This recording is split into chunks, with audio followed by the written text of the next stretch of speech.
अस्सलामुअलैकुम दोस्तों, क्या आपके साथ कभी ऐसा हुआ है कि आप किसी परेशानी में मुब्तला हों और आपको कुछ समझ नहीं आ रहा हो। उस वक्त आपने कुरान पढ़कर देखा हो तो आपके सामने अचानक एक आयत आए जो कि आपकी परेशानी से मुताल्लिक रहनुमाई कर रही हो। अगर नहीं तो करके देखिएगा। मेरा आपको चैलेंज है, अगर आपको आपकी परेशानी का इत्मीनान बख्श जवाब न मिला तो आप वीडियो पर कमेंट्स करके हमें गलत साबित कर सकते हैं। जी हाँ दोस्तों, यहाँ बात हो रही है उस किताब की जिसका नाम कुरान है, और उसके मौजज़ों में से एक मौजज़ा ये भी है कि ये किताब अपने पढ़ने वालों को जवाब देती है, और उसके पढ़ने वाले ना सिर्फ उसकी तिलावत से दिलों का सुकून हासिल करते हैं, बल्कि ये किताब अपने पढ़ने वालों और अल्लाह से मदद तलब करने वालों को अल्लाह की जानिब से रहनुमाई फराहम करती है। दोस्तों, कुरान करीम वो किताब है जो किसी पहाड़ पर नाजिल होती तो वो रेजा रेजा हो जाता है। दोस्तों, ये कुरान के मौजज़ात ऐसे हैं कि अगर उनके बारे में लिखना शुरू करूं तो अपनी पूरी जिंदगी गुजार देने के बाद भी चंद ही तहरीर कर पाऊंगा। दोस्तों, तौरात, ज़बूर, इंजील, कुरान मजीद, ये तमाम इल्हामी किताबें अल्लाह के नबियों पर नाजिल की गईं, लेकिन कुरान मजीद वो वाहिद किताब है जो आज से 1400 साल पहले नाजिल किए जाने के बाद आज भी अपनी असली हालत में मौजूद है, जो इस बात की दलील है कि ये कोई मामूली किताब नहीं बल्कि खालिक कायनात की जानिब से नाजिल की गई मुक़द्दस किताब है, और अल्लाह ने इसकी हिफाजत की जिम्मेदारी खुद ली है।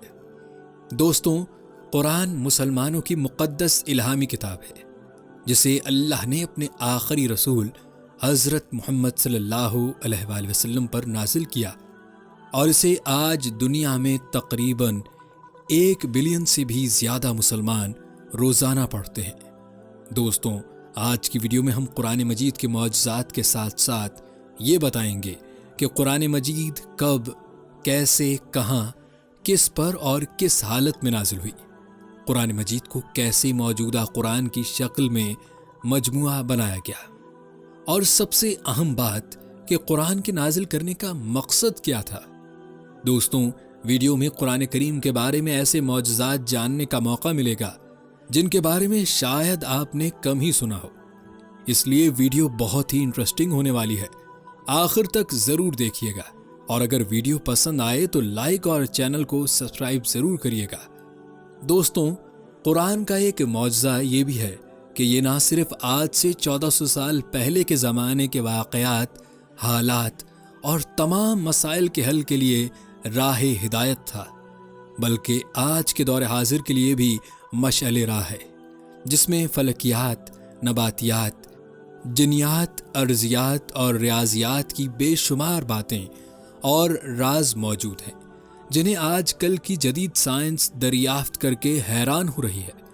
दोस्तों, कुरान के मौजज़ात से पहले कुरान के बारे में जानना ज़रूरी है, जैसा कि कुरान के लग़वी मानी जमा करने के हैं। यानी कुरान मजीद को कुरान मजीद इसलिए कहा जाता है क्योंकि उसकी सूरतें, आयात, कलमात और हरूफ एक दूसरे से मिले हुए हैं, और इसकी हर आयत दूसरी आयत की तस्दीक करती है।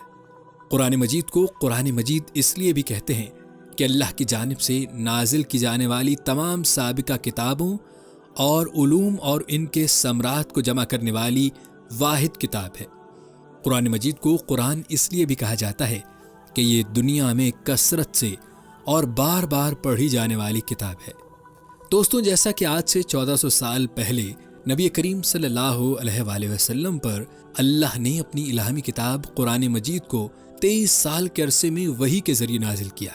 यहाँ आपको वही के मानी भी बताते चलें।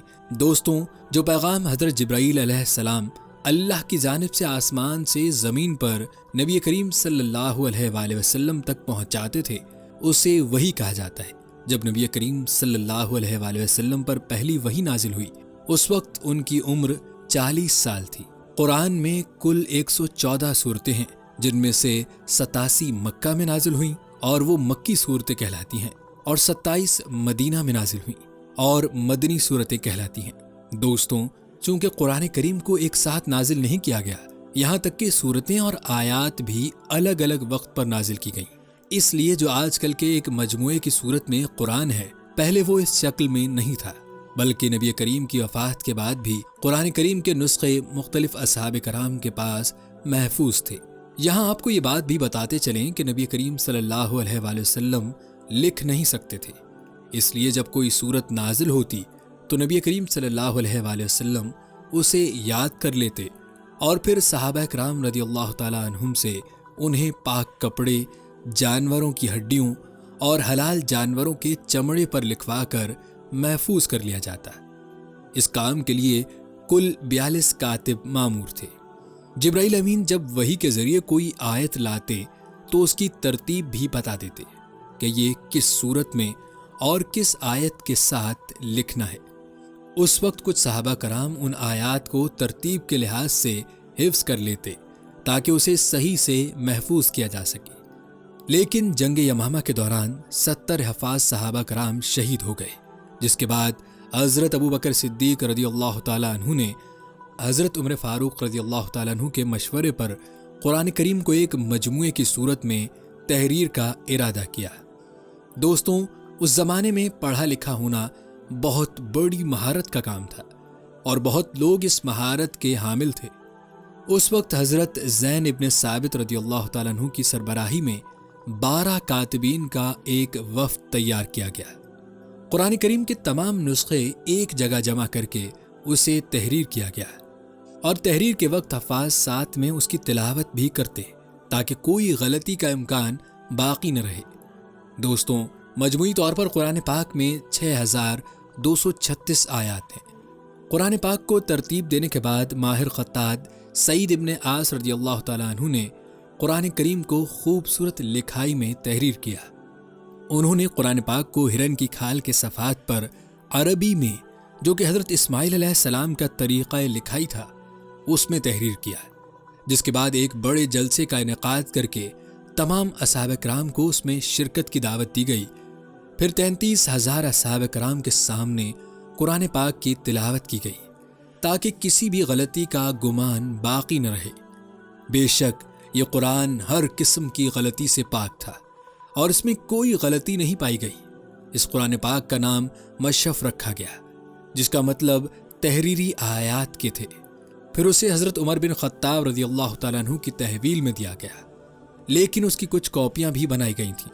پھر حضرت عثمان کے زمانے میں عرب میں 7 مختلف زبانوں کے بولنے کی وجہ سے قرآن مجید کی قرأت پر سوال اٹھنے لگے، تو قریش کے طریقہ تلفظ کو باہمی مشاورت سے منتخب کیا گیا، کیونکہ نبی کریم صلی اللہ علیہ وآلہ وسلم کا تعلق قریش سے تھا اور یہ عربی طریقہ تلفظ ہی ہے۔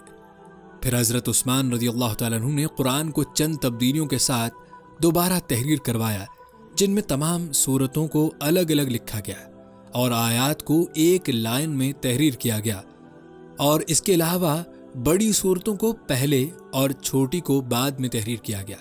اس کے علاوہ الفاظ پر اعراب لگائے گئے تاکہ کسی بھی زبان بولنے والے کو قرآن پاک پڑھنے میں آسانی ہو سکے۔ اس طرح قرآن پاک اس شکل میں تحریر کیا گیا جو آج تک قائم ہے اور لوگوں کے لیے مشعل راہ ہے۔ دوستوں، اب بات کی جائے قرآن کریم کے معجزات کی، تو اس میں کائنات کے بارے میں ایسے راز چھپے ہیں جنہیں آج بھی سائنس دیکھ کر اور پڑھ کر دنگ رہ جاتی ہے۔ دوستوں، قرآن کریم میں الفاظ کی تعداد کا معجزہ ہی دیکھ لیں تو آپ کو حیرانگی ہوگی کہ قرآن کریم میں اگر دنیا کا لفظ 115 بار آیا ہے تو آخرت کا بھی 115 بار ہی آیا ہے۔ اسی طرح لفظ فرشتے 88 بار آیا ہے تو شیطان کا لفظ بھی 88 بار ہی استعمال کیا گیا ہے۔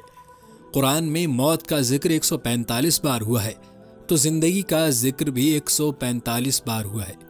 یہی نہیں، اگر کفر کا ذکر قرآن میں 17 بار آیا ہے تو ایمان کا ذکر بھی 17 بار ہی کیا گیا ہے۔ سبحان اللہ!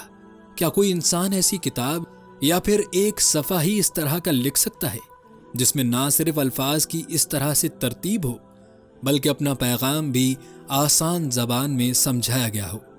یقیناً نہیں۔ دوستوں، یہ تو بہت تھوڑی سی مثالیں ہیں۔ قرآن کریم تو معجزات کا ایک سمندر ہے اور یہ صرف اس کا ایک قطرہ ہے۔ قرآن مجید کے بارے میں مزید معلومات اور اس کے معجزات کے لیے ہماری اگلی ویڈیو دیکھنا مت بھولیے گا۔ جب تک کے لیے اپنا خیال رکھیے گا۔ اللہ حافظ۔